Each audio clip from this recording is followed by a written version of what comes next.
Assalamualaikum warahmatullahi wabarakatuh. Alhamdulillah wassalatu wassalamu ala Rasulillah Sayyidina Muhammadin wa ala alihi wa sahbihi wa mawala amma ba'du.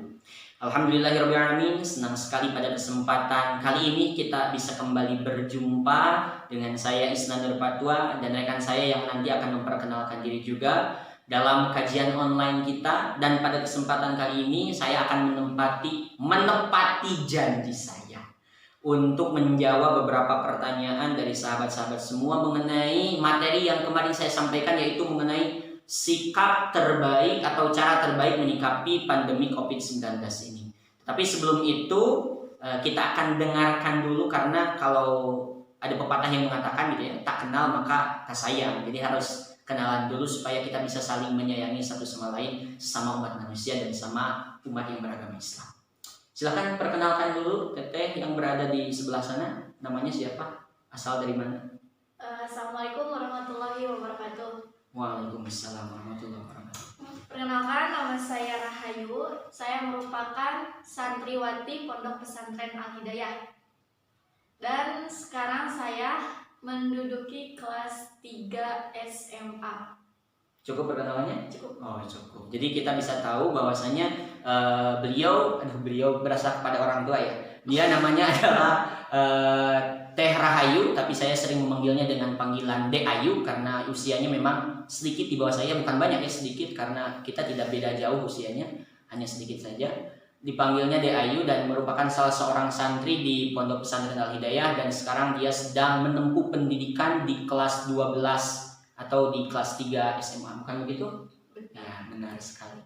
Baik, seperti yang tadi diungkapkan, beliau lagi. Dia adalah salah seorang santri di Pondok Pesantren Al-Hidayah, dan ini juga sebagai informasi untuk kalian yang ingin atau punya maksud untuk mondok di pesantren. Silahkan, kami tunggu sekali di sini supaya bisa bergabung bersama kami, mondok di sini dan mengaji bersama kami.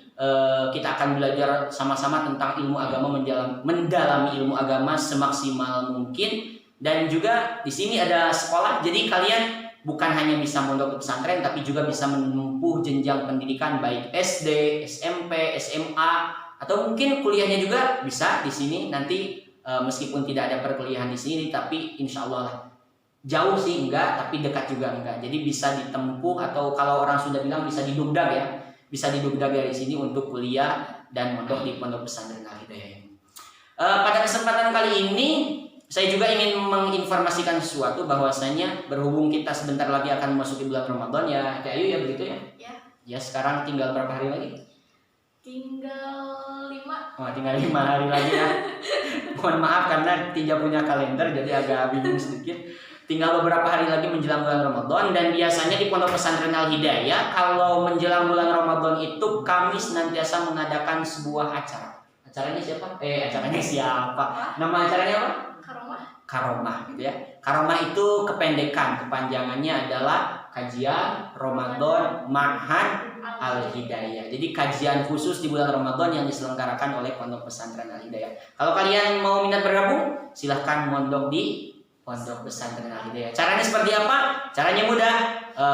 Sudah ada brosurnya, sudah ada informasi pendaftarannya. Jadi kalau mau tahu lebih lengkap, silahkan hubungi nomor WA di mana Teh? Di bawah ini ya, di bawah ini. Silahkan dibaca 08 dan sekian-sekian. Nanti ada di bawah nomor WA, akan dihadirkan oleh editor ya.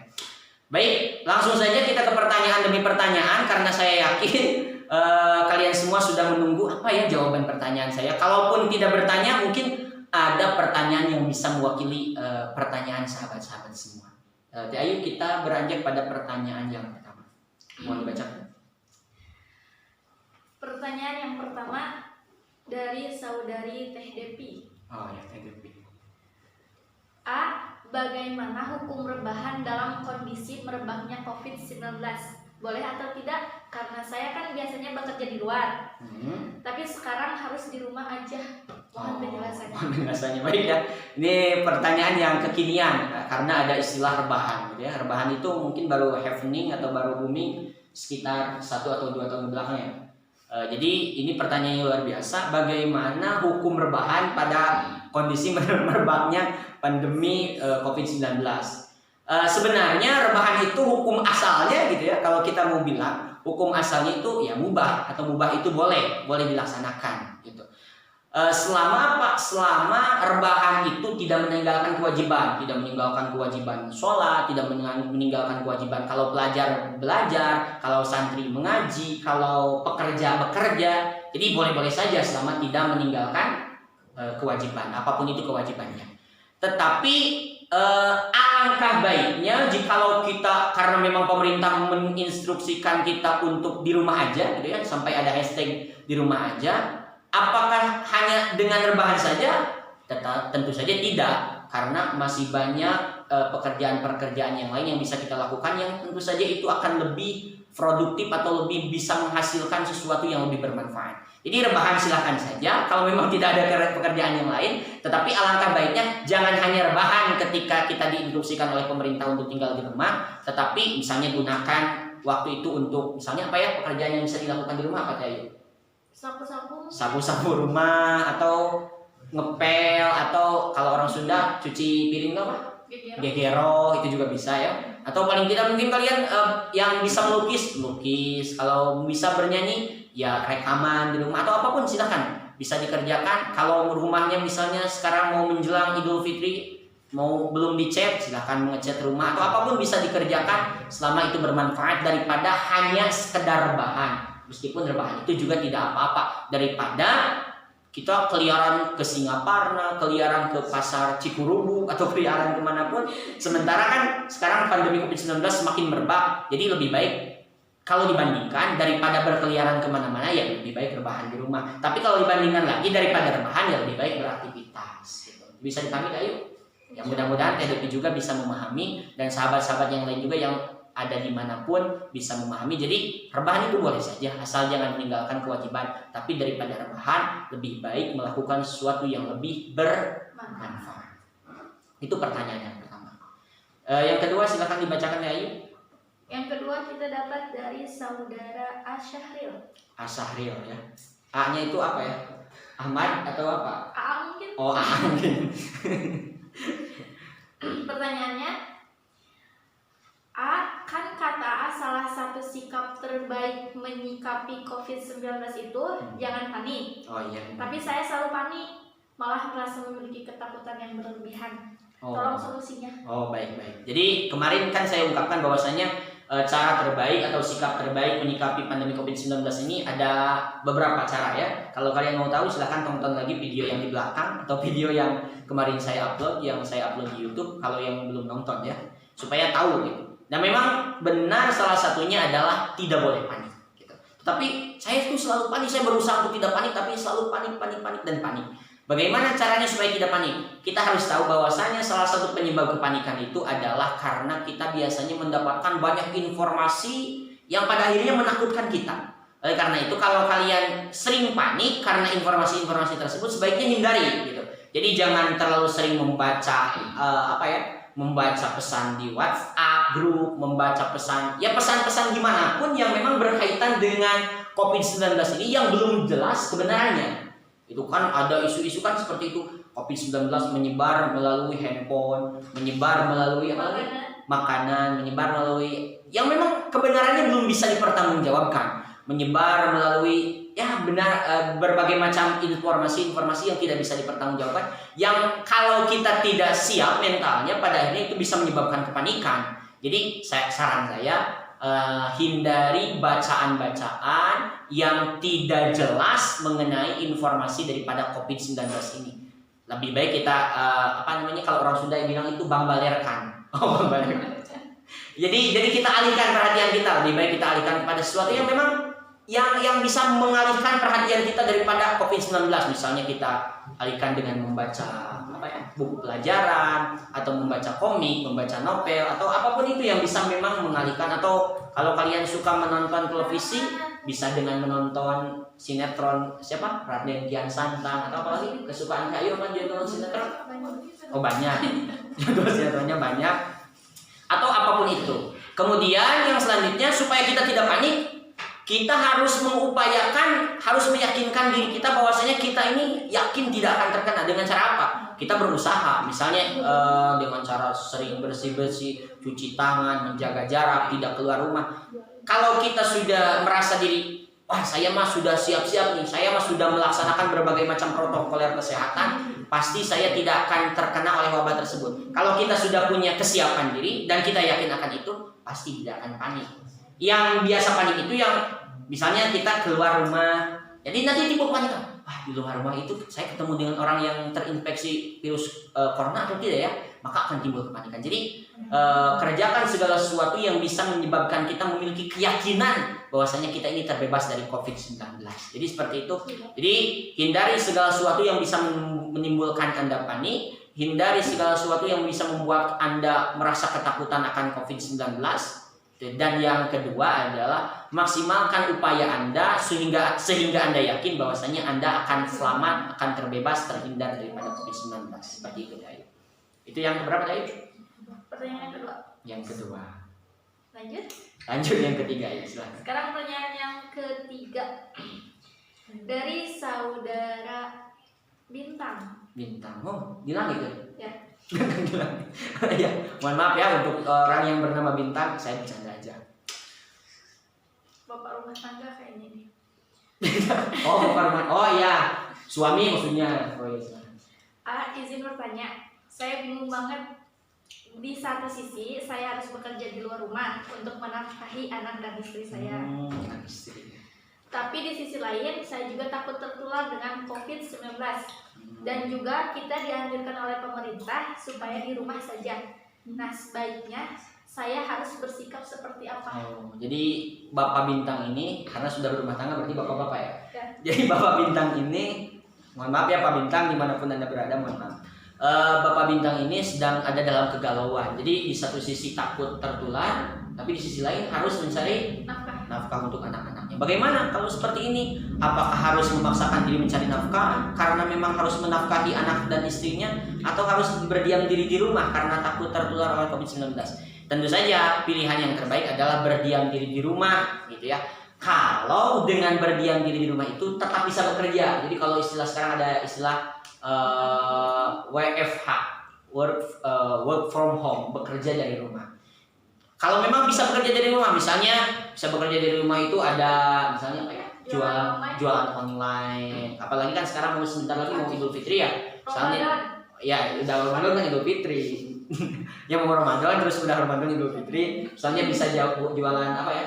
Baju, jualan mukena, jualan peci, jualan apapun ya, pokoknya parcel atau apapun ya yang terkait dengan Ramadan, jual korma online atau apapun terserah. Kalau memang bisa bekerja dari rumah. Saya tidak bisa bekerja di rumah karena memang kata Pak Bintang misalnya tidak ada pekerjaan yang bisa saya kerjakan di rumah gitu. Karena di rumah itu yang ada hanya ngepel, gegerok, sasapu, rumah wadah, gegerok ya, rumah wadah tinyuse dan sebagainya. Dan itu tidak menghasilkan uang. Kalau memang tidak ada pekerjaan yang bisa menghasilkan uang ketika ada di rumah, tidak apa-apa keluar dari rumah, asalkan protokoler kesehatan ketika berada di luar rumah harus dijalankan, harus pakai masker, harus menerapkan social distancing, physical distancing, harus ketika pulang dari rumah cuci tangan, ketika pulang rumah harus segera apa namanya ganti baju, mandi dan lain sebagainya. Jadi ini dalam keadaan terpaksa, misalnya saya kalau tidak bekerja keluar rumah, nanti bagaimana anak saya, bagaimana istri saya, bagaimana keluarga saya, apalagi sekarang mau bulan Ramadan terus nanti mau lebaran harus beli baju baru. Kalau saya tidak bekerja, saya tidak akan mendapatkan penghasilan, sementara saya tidak bisa bekerja di rumah karena pekerjaan yang bisa saya lakukan hanya di luar rumah. Kalau memang seperti ini keadaannya, tidak apa-apa bekerja di luar rumah, tetapi dengan catatan tadi, protokoler kesehatan harus diterapkan. Pakai masker, social distancing, physical distancing, cuci tangan, pakai sabun selama 20 detik, ganti baju, bersih-bersih dan sebagainya harus diterapkan. Gitu ya. Itu pun kalau memang tidak bisa bekerja dari mana? Dari rumah. Tapi kalau memang bisa bekerja dari rumah, saya rasa sih sekarang bisa ya. Karena memang banyak ada gadget, ada handphone, ada Android. Silakan misalnya jualan apa kayak gitu ya yang bisa dikerjakan dari rumah, jualan online dan sebagainya, sehingga kedua hal ini bisa kita laksanakan. Yang pertama kita bisa terhindar dari COVID-19, yang kedua keluarga bisa tetap ternafkahi, bisa tetap dinafkahi, bisa tetap dibelikan baju baru untuk lebaran, atau orang Sunda bilang baju bedug katanya ya. Baju bedug karena memang digunakan pada hari raya Idul Fitri. Jadi seperti itu Pak Bintang ya. Jadi silahkan bekerja di rumah kalau memang ada pekerjaan yang bisa dikerjakan di rumah. Tapi kalau tidak bisa karena memang tidak ada yang bisa dikerjakan di rumah, boleh keluar rumah. Tapi dengan catatan yang tadi, protokoler kesehatan harus diperhatikan dengan semaksimal mungkin. Itu pertanyaan yang ketiga. Sudah. Selanjutnya ada pertanyaan dari Ukhti Rosa. Ukhti Rosa. Ukhti Rosa. Izin bertanya. Ya, silakan. Tapi mohon maaf agak keluar dari tema pembahasan. Sebentar lagi kita akan masuk bulan Ramadan. Nah, sebaiknya apa saja yang harus kita siapkan untuk menyambut bulan Ramadan tersebut? Oh ya, jadi ini memang keluar dari tema ya. Apa saja yang harus kita siapkan menyangkut atau menyambut, bukan menyambut bulan suci Ramadan. Mohon maaf ya, ini kita syuting jam berapa ini? Jam 21.30. Oh, jadi jam setengah 10 malam, jadi udah agak kurang fokus gitu ya, udah agak kurang fokus. Seharusnya udah waktunya menganyam rebahan. Sudah waktunya menganyam bulu mata, tetapi kita masih sibuk syuting seperti ini. Tapi tidak apa-apa, semoga menjadi amal kebaikan untuk saya berdua dan untuk kalian semua yang sama-sama menyaksikan video ini. Baik, kembali bagaimana, apa saja yang harus kita siapkan dalam rangka menyambut bulan suci Ramadan? Apakah harus menyiapkan korma berkilo-kilo, atau menyiapkan kolang kali, atau menyiapkan apa gitu ya, segala sesuatu. Sebenarnya saya untuk menjawab pertanyaan ini nanti kita akan buat konten khusus gitu ya. Ayo nanti kita akan buat konten khusus. Tapi saya beri clue dulu, beri kisi-kisi dulu. Kalau anak-anak sekolah bilang yang harus dipersiapkan itu ada 5 gitu ya. Yang harus dipersiapkan itu ada 5. Apa saja yang 5 itu nanti kita akan temui di episode berikutnya. Jadi untuk kalian yang penasaran, silahkan nanti tunggu episode berikutnya mengenai apa saja yang harus dipersiapkan dalam rangka menyambut bulan suci Ramadan. Tapi clue-nya ada 5 gitu ya, ada 5 seperti balonku ada 5. Tapi ini bukan balon, ini persiapan menjelang bulan suci Ramadan. Baik, ayo silahkan melanjutkan. Selanjutnya kita mendapatkan pertanyaan dari hamba Allah katanya. Oh, hamba Allah. Ya. Izin bertanya. Ada 2 orang yang berpandangan seperti dalam menyikapi COVID-19. Oh, jadi ada 2 orang berpandangan mengenai menyikapi COVID-19. Yang pertama, yang pertama mengatakan bahwa kita tidak usah takut beraktivitas seperti biasanya, bekerja seperti biasanya, tidak usah ada jarak juga dan lain sebagainya. Karena hidup dan mati itu tergantung Allah dan pasti Allah akan melindungi kita. Ya. Yang kedua, dengan percaya dirinya bahwa dirinya pasti akan selamat dari COVID-19 karena sudah menerapkan protokoler kesehatan. Tapi orang tersebut tidak pernah berdoa karena sudah yakin dengan usahanya. Oh iya. Menurut AA bagaimana? Nah, sebenarnya ini kedua-duanya kalau menurut saya kurang tepat. Jadi yang pertama, orang yang pertama terlalu mengandalkan hakikat. Jadi mengandalkan hakikat itu ya pokoknya terserah Allah, kita mau bekerja aja, kita mau sekolah aja kayak biasa, mau kita mau beraktivitas kayak biasa aja, kan yang mengatur kehidupan kita kan Allah gitu ya. Jadi kita nggak usah ada social distancing, nggak usah ada perubahan dalam beraktivitas, ya udah kayak biasanya aja. Ini orang pertama, ini tidak tepat menurut saya karena terlalu mengandalkan hakikat gitu ya, terlalu kalau kita sebut terlalu ya bukan kalau orang Sunda bilang sosok kojor gitu ya. Sosok kojor itu jadi aku maalo we pokoknya mah lehonong tok iku maalo bukan begitu.